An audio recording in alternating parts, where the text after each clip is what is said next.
जो महिलाएं बेचारी बहुत परेशान हो जाती हैं और उन्हें लगता है कि हमें हर तरफ से रोक दिया गया है, हम आगे नहीं बढ़ पा रहे, लेकिन जबकि हमारे पास क्षमता है तो हम कर सकें। उनके लिए अगर ये वीडियो किसी भी तरह से एक प्रेरणा, एक इंस्पिरेशन बन सके तो मेरे जीवन के बहुत बड़ी उपलब्धि होगी, मेरे लिए बहुत ही खुशी की बात है मुझे। और एक इंटरनल मोटिवेशन था कि मैं घर पे क्यों बैठ जाऊँ। एक लोग थे वो मुझे कहा करते थे कि ये PhD वगैरह करने से क्या फ़ायदा है, कोई मतलब नहीं है इसका। तो फिर मेरा जब सिलेक्शन हो गया तो उन्होंने मुझसे बोला कि अरे मैं तो देखो PhD नहीं कर पाई, नहीं तो मैं इस एग्जाम में बैठ जाती। कैसे हैं आप लोग? Welcome back to the new podcast. आज पॉडकास्ट ही है। आज का पॉडकास्ट जो है हम लोग करने वाले हैं, जैसे मान लिया आप गवर्नमेंट जॉब की प्रिपरेशन कर रहे हो ना, इन केस तुम कर रहे हो, तुम्हारे लिए बहुत इंपॉर्टेंट है पॉडकास्ट, तो पूरा जरूर देखना, ठीक है। तो मैं ये अपनी दीदी के साथ कर रहा हूँ, दीदी हमारे साथ बैठी हुई हैं। मैंने पूरा सेटअप वगैरह कर लिया है यहाँ पर। दीदी तुम बताओ कि आज का ये वीडियो किस टाइप का है?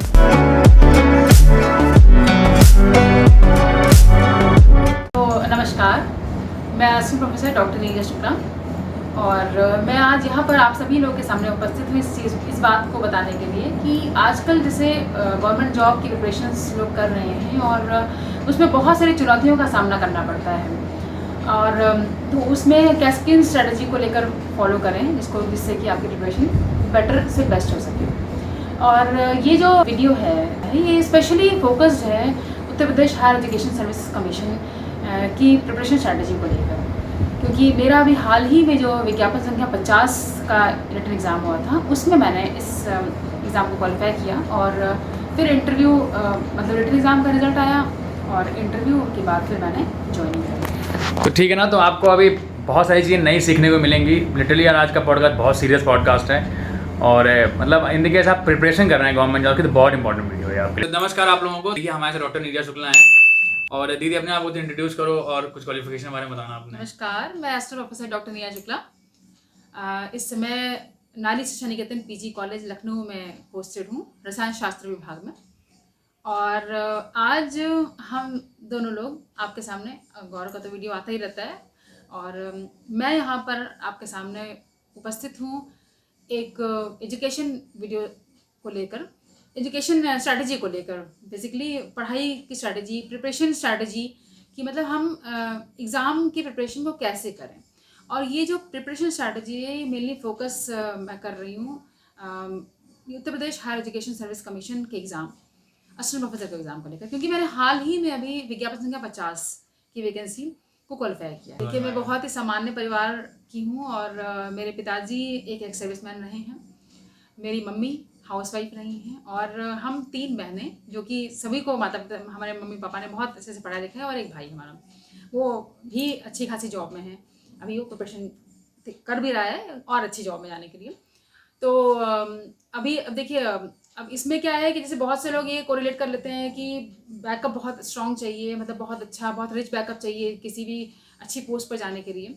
तो मैं बहुत सामान्य परिवार से हूँ, मेरा जो रहा है, और उस समान परिवार में जो भी चीज़ें होती हैं वैसा ही मेरा भी रहन सहन और मेरे साथ भी वैसी ही चीज़ें। तो वैसे आपने अब तक कौन कौन से एग्ज़ाम दिया है? मैंने कई एग्ज़ाम्स को दिया और बहुत से एग्ज़ाम्स मैंने क्वालिफाई भी किए, पर मैंने उनमें ज्वाइन नहीं किया। मेरा जो मेन मोटो था वो हायर स्टडीज़ से लेकर हायर स्टडीज़ को फोकस करते हुए हायर जॉब में, जैसे कि असिस्टेंट प्रोफेसर इन यूनिवर्सिटी या कि Uttar Pradesh higher education service commission की तरफ से जो पोस्ट असिस्टेंट प्रोफेसर की आती है उसमें जाने का था, तो मैंने उन पोस्ट पे ज्वाइन नहीं किया। तो आप केमिस्ट्री के विषय जो बच्चे जो केमिस्ट्री के सब्जेक्ट से हैं वो उनका कैरियर बनाने के लिए आप मतलब एकेडमिकली क्या ध्यान रखना पड़ेगा उनको बढ़ने के लिए, मतलब इस लाइन में? देखिए एकेडमिकली पहली चीज़ तो ये है, जैसे मेरा जो मैं अपना अगर बैकग्राउंड बताऊँ आपको, तो मेरा स्कूलिंग एक CBSE बोर्ड स्कूल से, इंग्लिश मीडियम स्कूल से रहा है। इंटरमीडिएट वहाँ से मैंने किया, फिर BSc मैंने ईविंग क्रिश्चियन कॉलेज प्रयागराज से किया, फिर इलाहाबाद यूनिवर्सिटी से मैंने अपना MSc किया और MSc करने के बाद मैंने CSIR नेट क्वालिफाई किया। बीच में मैं आपको थोड़ा सा यहाँ पर ब्रेक दूंगी। अक्सर लोगों को ये कन्फ्यूजन रहता है, ये डाउट रहता है, खास तौर से मैं महिलाओं की बात कर रही हूँ कि मैं खुद एक महिला हूँ और ईश्वर कैसे निकम्पा रही कि मैं एक महिला कॉलेज में ही जाकर अपॉइंट हुई। तो गर्ल्स पर ज़्यादा आप फोकस करना है इस वाले पॉइंट पर, स्पेशली मैं इसीलिए से आई ही, मैंने कहा कि कहीं ना कहीं हो सकता है ये जो मेरा जो जर्नी है, मेरे जो एकेडमिक जर्नी है, ये जो मैं आपसे बात कर रही हूँ, बता रही हूँ यहाँ पर, हो सकता है मेरे इस वीडियो को, ये जो वीडियो बन रहा है, इस वीडियो को देखने से उन जो फीमेल्स हैं, जो गर्ल चाइल्ड्स होती हैं, गर्ल्स होती हैं, उनको कहीं ना कहीं इंस्पिरेशन मिल सके।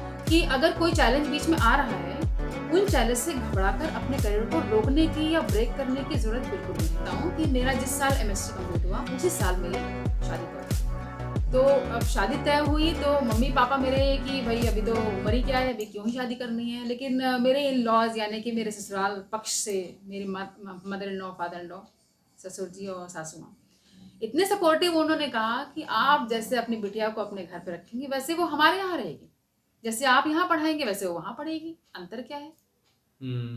तो फिर मेरे मम्मी पापा ने, जैसा कि जाहिर सी बात है लोग विश्वास करते हैं, आप लोग खुद भी जानते हैं, आपके घर में भी ऐसी चीज़ें होती हैं, लोग विश्वास करते हैं, हाँ ठीक है अगर ऐसा कर रहे हैं तो फिर करेंगे। और उस विश्वास का नतीजा ये रहा कि मेरे इन लॉज ने जैसा कहा था बिल्कुल हूबहू उन्होंने वैसा ही किया। कहीं से भी कोई भी उन्होंने रोक टोक पढ़ने को लेकर या किसी भी चीज को लेकर काफी हेल्प किया, मतलब बहुत ही ज्यादा सपोर्टिव रहे, हर तरीके से सपोर्टिव रहे वो। मतलब मुझे तो कभी ये फील ही नहीं हुआ, ये महसूस ही नहीं हुआ मुझे। तो अब उसके बाद फिर मेरा CSIR नेट क्वालिफाई हुआ। CSIR नेट क्वालिफाई करने के दौरान ही मेरा रजिस्ट्रेशन PhD में हो चुका था और मैं PhD ज्वाइन कर चुकी थी। इलाहाबाद विश्वविद्यालय से ही मैंने PhD ज्वाइन किया और PhD मैंने प्रोफेसर अरुण कुमार श्रीवास्तव सर के अंडर में फिर मेरा शुरू हो गया था करना। मैंने अपना थीसिस जमा किया। थीसिस जमा करते ही मैंने PDF के लिए अप्लाई किया। PDF क्या होता है? हाँ, PDF actually post doctoral fellowship होती है। अच्छा, वो अच्छा। डॉक्टरेट के बाद होती है। अच्छा। तो क्योंकि मेरा मैंने थीसिस जमा कर दिया था और मतलब आफ्टर PhD हो गया से दैट ना? I have submitted my thesis. अच्छा, okay. And then I applied for the PDF course that was in BHU under the supervision of Professor O.H. Srivastava sir. Okay, You he must is in know. BHU आप सब वाराणसी। जी। हाँ। अब नहीं है वो क्योंकि Covid में खत्म हो गया, लेकिन वो बहुत ही रिनाउंड पर्सनालिटी थे, वो पद्मश्री अवार्डी थे, बहुत ही ज़्यादा डाउन टू अर्थ, बहुत अच्छे सुपरवाइजर थे। और एक पोस्ट थी, मैंने अप्लाई किया। मेरे बैकअप, जो सबसे बड़े बैकअप है मेरे पीछे, मेरे हस्बैंड, उनसे मैंने पूछा, उन्होंने कहा हाँ बिल्कुल तुम अप्लाई करो, अगर होता है तो तुम्हें जाना चाहिए। मैंने अप्लाई किया और मुझे इंटरव्यू देने के लिए लेके गए वो। और एक पोस्ट थी, मुझे चांस मिला करने के लिए। और इसके पीछे सबसे बड़ा, जैसे CSI नेट का ही पेपर, अभी मैं यहाँ बात कर रही थी, मैं उस चीज़ को स्किप कर गई। पेपर में देना नहीं चाहती थी। जैसे कि अक्सर लोगों की मेंटालिटी रहती है, किसकी, गर्ल्स की, कि शादी हो गई अब हम क्यों करें, अब हमें क्या जरूरत है करने की, अरे ठीक है पढ़ लिया। मतलब पूरा डिपेंडेंट हो जाओ, मतलब अपने बिल्कुल, हस्बैंड के ऊपर। हमारे हस्बैंड अच्छा खासा कर रहे हैं, मेरे हस्बैंड IIT खड़गपुर से, ही इज एन IITian, तो अच्छा खासा अगर वो सब कुछ कर रहे हैं, सारा कुछ सब कुछ सेटल्ड है, तो फिर मैं क्यों करूं। पर ऐसा बिल्कुल भी नहीं सोचना चाहिए, क्योंकि हमने, अगर हमारे माता पिता ने अगर हमारे पीछे संघर्ष किया है, हमें पढ़ाया है, तो कहीं ना कहीं हमें सेल्फ डिपेंडेंसी आनी। तो आपने एडवर्टीजमेंट नंबर 50 में क्वालिफाई किया था, तो जो बच्चे अभी लेटेस्ट की तैयारी कर रहे हैं उनको आपको क्या बताना चाहोगे, मतलब उनको आप? अभी देखिए, जो 50 वैकेंसी थी उसमें बहुत से ऐसे बच्चे थे जिन्होंने एग्ज़ाम दिया था, मैं भी जानती हूँ उनको, बहुत ही कम मार्क्स से, बहुत पॉइंट में मार्क्स से वो पीछे रह गए। तो हम ये नहीं कह सकते कि उनकी तैयारी नहीं है। वो बच्चे बहुत डिमोटिवेट होते हैं, मैं भी डिमोटिवेट बहुत बार होती थी, पर मेरे घर वाले और ख़ास तौर से मेरे हस्बैंड मुझे बहुत सपोर्ट करते थे, मोटिवेट करते थे कि नहीं कोई बात नहीं, रिलैक्स एंड गो अहेड।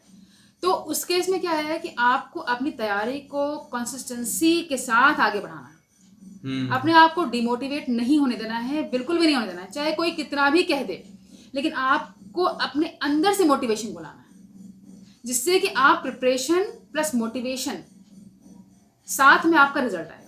तो इस एग्जाम के लिए बुक्स, प्रैक्टिस सेट और मैनेजमेंट कैसे करें? मतलब कोई बच्चा अगर प्रिपरेशन कर रहा है तो मैनेज कैसे? देखिए, अगर आपने सही गाइड्स नहीं दी, यानी कि सही गाइड, यानी गाइड में आपके गुरु जो प्रत्यक्ष रूप में आपको मिल सकते हैं, इसके अलावा अगर नहीं मिलते हैं इनकेस, तो फिर आपके पास कौन सी किताबें हैं या आप कौन सा वीडियो देख रहे हैं, उनको ध्यान में रखने की जरूरत है। जैसे मेरे पास, मैं केमिस्ट्री के विषय से हूँ, तो मैंने अपने आप को, मतलब जैसे इस एग्ज़ाम में Uttar Pradesh higher education service commission का जो पेपर है, जिसके लिए मैं बात कर रही हूँ यहाँ पर, उस एग्ज़ाम में 100 क्वेश्चन आते हैं, 100 प्रश्न पूछे जाते हैं, जिसमें से 30 प्रश्न जो रहते हैं वो जनरल स्टडीज़ के रहते हैं और 70 प्रश्न जो रहते हैं वो केमिस्ट्री के रहते हैं। तो या कि जो भी आपका सब्जेक्ट होगा उससे रहेगा। अब मेरा एक वीक पॉइंट था जो मुझे पता था, क्या, मुझे GS मेरा बहुत वीक था। मुझे पता था कि मैं कितना भी GS कर ले जाऊँ, पढ़ लूंगी, लेकिन मैं एग्जामिनेशन में पता नहीं क्यों कहीं ना कहीं मैं करने वैसे भी GS में कोई सर्टेनिटी तो होती नहीं है ना, पता नहीं कहाँ से क्वेश्चन उठा पता नहीं क्यों ये लगता था, इनर कॉन्शियस मेरा कहता था कि मैं GS में नहीं कर सकती। मतलब मेरे ख्याल से अगर आप पढ़ भी रहे हैं तो आप उसको पक्का नहीं कहते ये क्वेश्चन आएगा, उसका जो ना पढ़े उस वहां से क्वेश्चन पूछ लेंगे। बिल्कुल।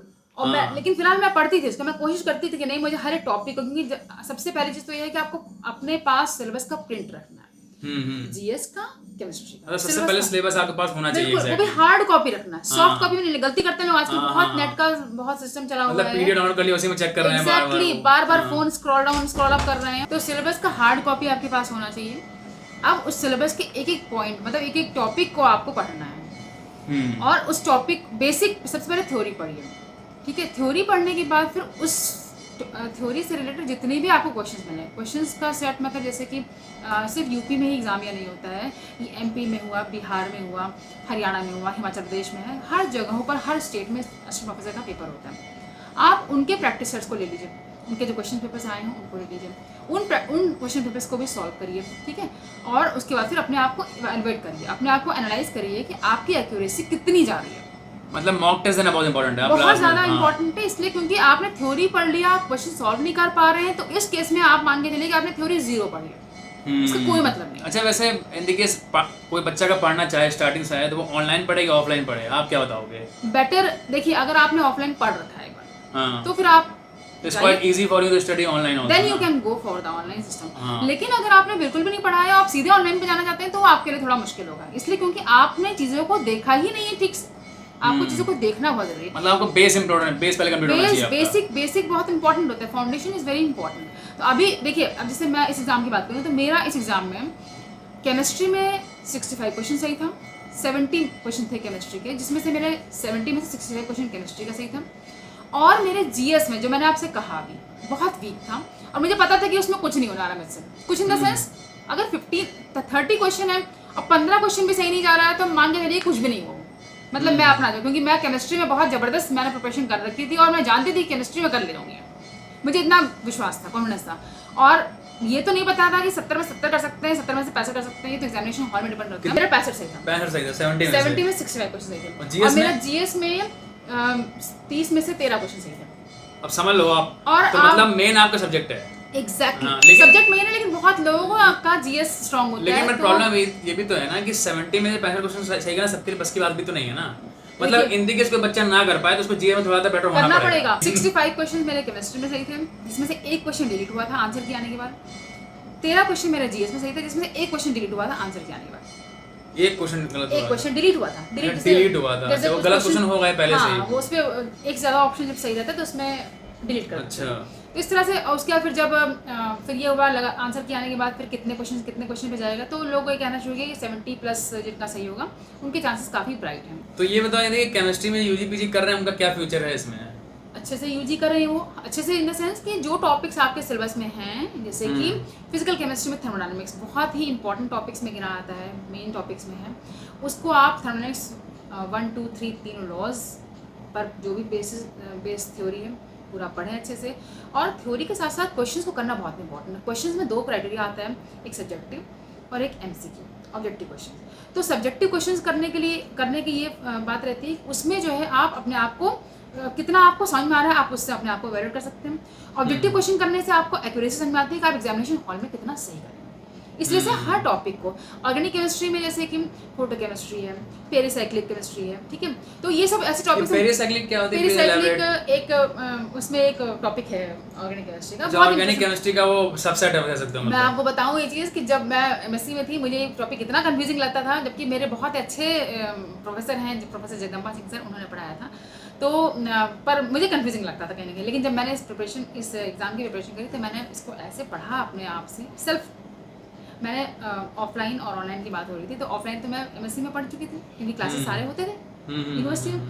मैंने ऑनलाइन का भरपूर सहारा लिया, और ऑनलाइन के सहारे में मैंने थ्योरी प्लस एमसीक्यू दोनों के लिए ही मैंने ऑनलाइन का सहारा लिया। मैं रात में उठती थी 3 बजे, 4 बजे, 5 बजे, जो भी रहता था मैं पढ़ना शुरू करती थी। स्ट्रगल देख रहे हो?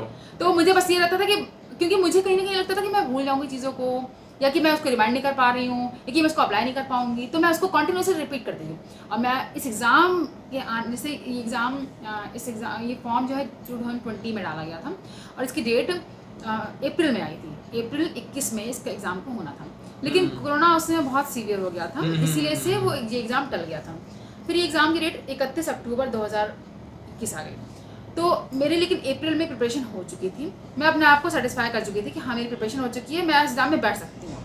लेकिन क्योंकि कोरोना आ गया, अब उस कोरोना का मेरे लिए बोन ये रहा कि मुझे पूरा एक्स्ट्रा रिविजन टाइम ज़्यादा मिल गया मतलब मुझे लगता है कि मैंने पूरे सिलेबस को, इसका जो सिलेबस है हायर एजुकेशन का, पूरा CSIR नेट का सिलेबस है। अच्छा, पूरा तो मैंने पूरे सिलेबस को मुझे लगता है कि लगभग नेट भी क्वालिफाई किया हुआ है ना? हाँ, मेरा नेट भी था, PG के बाद भी नेट था। अच्छा, तो PG के बाद नेट हुआ, फिर PhD हुआ, फिर PDF मैंने किया और इस एग्जाम में फिर मैं बैठी। समझ गए ना? बहुत ज़्यादा। तो इनसे आप सीख लो भैया, हम भी सीख ही रहे हैं इनसे, आपके थ्रू इन्हीं से मैं बात करते हैं, मैं भी काफ़ी चीज़ें सीख रहा हूँ।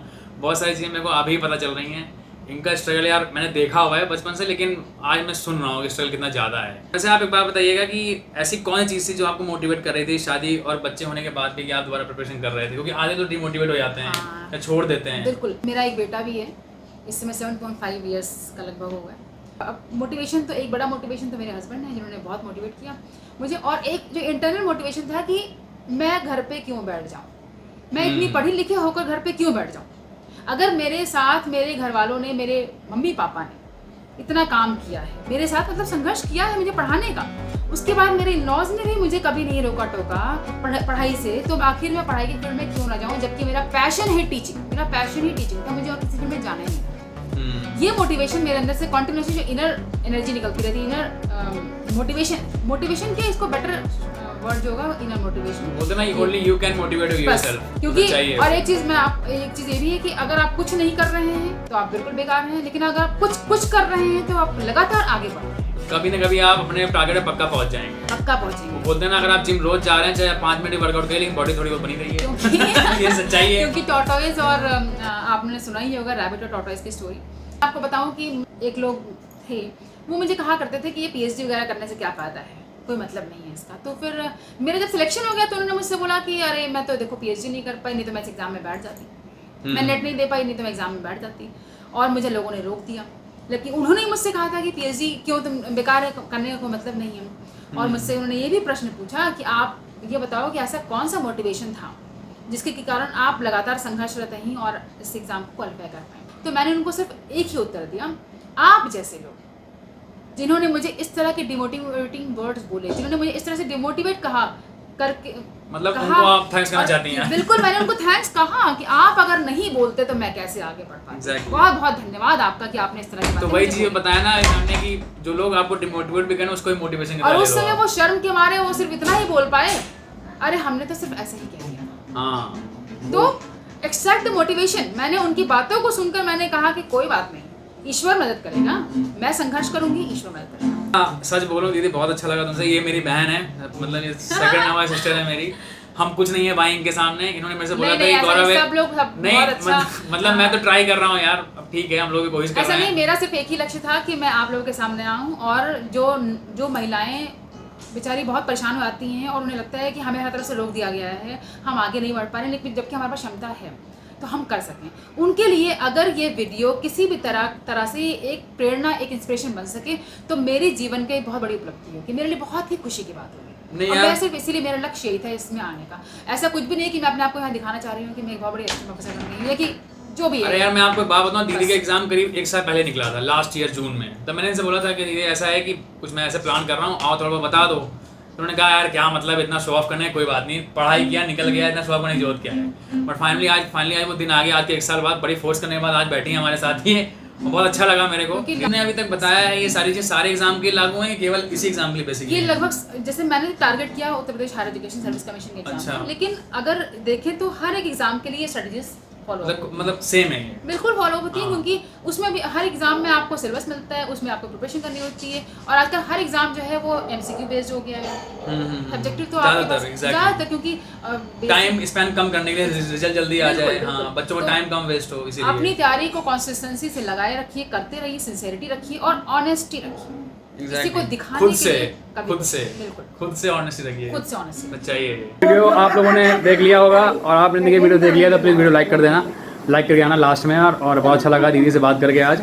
और बाकी अगर आपको इनसे दीदी से कांटेक्ट करना होगा तो आप मेरे को बता देना, मैं आपको कांटेक्ट करवा दूंगा। हिंदी की तैयारी कर रहे हो और सच में मतलब बहुत सारी चीज़ें सीखने को मिलेगी तुमको अगर हिंदी के तुमसे मिलोगे तो, ठीक है। तो बाकी see you in the next blog.